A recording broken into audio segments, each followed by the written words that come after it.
இப்ப இருக்கின்ற விலைவாசி உயர்வுல அன்றாடம் பயன்படுத்தக்கூடிய சிலிண்டர் விலையை உயர்த்துவது நிச்சயமாக அத்தனை பேருக்கும் ஒரு கஷ்டத்தை கொடுக்குது. இதை திரும்ப பெற வேண்டும். எல்லாருமே இந்த கூட்டணியை சந்தோஷமாக ஏற்றுக்கொண்டிருக்கிறார்கள். தொகுதி எத்தனை சீட்டு எத்தனை தொகுதி என்பதை உறுதிப்படுத்துவார். திமுக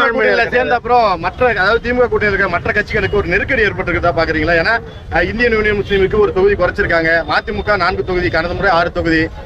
மற்ற கட்சிகள் எல்லாம் தேமுதிக வராங்க, அதனால கொஞ்சம் குறைச்சிங்கன்னு சொல்றதா சொல்றாங்க. தேமுதிகவில் மற்ற கட்சிகளுக்கு நெருக்கடி ஏற்பட்டிருக்கா திமுக கூட்டணியில? இந்த கேள்வி நெருக்கடி பத்திரிகையாளர்களுக்கு மட்டும்தான். ஏன்னா இன்னைக்கு எல்லா கட்சியை சேர்ந்த எல்லா சகோதரர்களும் இங்க வந்தாங்க. எல்லாருமே மனசு விட்டு சந்தோஷமா தான் பேசிட்டு போயிருக்காங்க. நீங்க கேட்கிற மாதிரி யாரும் அந்த மாதிரி ஒரு கருத்தை இங்க யாருமே பதிய வைக்கவில்லை. எனவே எல்லாருமே இந்த கூட்டணியை சந்தோஷமாக ஏற்றுக்கொண்டிருக்கிறார்கள்.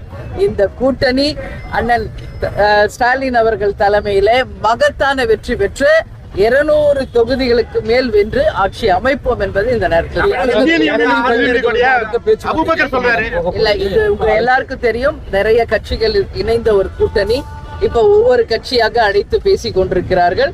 அது முடிந்தவுடன் தேசிய முற்போக்கு திராவிட கழகத்தை அழைத்து நிச்சயமாக அண்ணன் ஸ்டாலின் அவர்கள் தொகுதி எத்தனை சீட்டு எத்தனை தொகுதி என்பதை உறுதிப்படுத்துவார். தேமுதிக குழு எப்ப மேடம் அமைக்கப்படும்? ஏன்னா கூட்டணி பேச்சுவார்த்தைக்கு போறதுன்றது ஒரு பக்கம் இருந்தாலும் குழுன்றது இன்னும் அமைக்கப்படல. அது குழு நாங்க வெகு விரைவில் அமைத்து அறிவிக்க இருக்கிறோம்.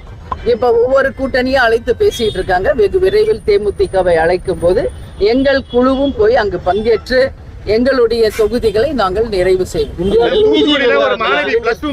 பிரச்சனை அதிகமாக இருக்கு. நிறைய இடங்கள்ல ஹோட்டல்ஸ் இன்னமும் மூடிக்கிட்டு. இப்போ ஈரான் அமெரிக்காவுக்கும் ஈரானுக்கும் நடக்கின்ற இந்த போரினால நம்ம எல்லா இடத்திலுமே பெட்ரோல் டீசல் தட்டுப்பாடு, கேஸ் சிலிண்டர் தட்டுப்பாடு என்று எல்லாருக்கும் ஒரு அச்சுறுத்தலை ஏற்படுத்தி இருக்கிறது. ஆனா நம்ம இதனை தொடர்ந்து இன்னைக்கு பல ஹோட்டல்கள் மூடுகின்ற நிலை, கல்லூரிகளை மூடுகின்ற நிலை நாம பார்த்துக்கிட்டு இருக்கோம். ஆனால் இன்றைக்கு அரசாங்கத்திலே அதற்குரிய பதவியில் இருப்பவர்கள் நீங்க பயப்பட தேவையில்லை. அதை சமாளிக்கின்ற நிர்வாகம் நம்ம கிட்ட இருக்கு. எப்படி கொரோனா காலத்துல அதை நம்ம அந்த எப்படி சால்வ் பண்ணமோ அது மாதிரி இந்த பிரச்சனையும் நம்ம வெகு சுலபமாக தீர்க்க முடியும் அப்படின்றத பாரத பிரதமரும் சொல்லியிருக்காரு. நான் என்ன சொல்றேன், எல்லாருமே எல்லாத்துக்கும் பயப்படக்கூடாது, டென்ஷன் ஆவேனா. நிச்சயம் இது சுமூகமாக முடிக்கப்பட்டு எல்லாருக்குமே கேஸ் சிலிண்டரும் சரி பெட்ரோல் டீசலும் நிச்சயம் கிடைக்கும் அப்படின்றது நான் கிடைக்க வேண்டும் என்பது சொல்றேன்.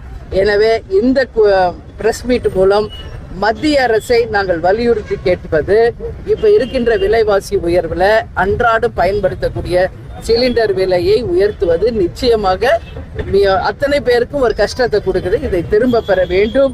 அது மட்டும் இல்லாமல் தட்டுப்பாடு இல்லாமல் எல்லாருக்கும் எப்பவும் கிடைக்கிற மாதிரி கேஸ் சிலிண்டர் ஆகட்டும், அதே மாதிரி கமர்ஷியல் பர்பஸ் யூஸ் பண்றவங்களுக்கும் அந்த சிலிண்டர்ஸ், அதே போல பெட்ரோல் டீசல் எல்லா இடத்துலயும் ஈஸியா கிடைக்கிறது உறுதி செய்ய வேண்டியது ஒரு மத்திய அரசின் கடமை. இதை நிச்சயம் மத்திய அரசு செய்ய வேண்டும் என்று தேமுதிக சார்பாக கேட்டுக்கிறோம். கண்டிப்பாங்க. இப்பதான் ஃபர்ஸ்ட் அவர் இன்னைக்கு சுதீஷ் எம்பி ஆயிருக்காரு. அவர் எம்பியாக அந்த டெல்லிக்கு சென்று அவருடைய கன்னி பேச்சிலேயே நிச்சயம் தமிழ்நாட்டிற்கும் தமிழக மக்களுக்கும் என்னெல்லாம் செய்ய வேண்டி இருக்கிறது என்பதை நிச்சயம் மத்திய அரசின் கவனத்திற்கு கொண்டு செல்வார்.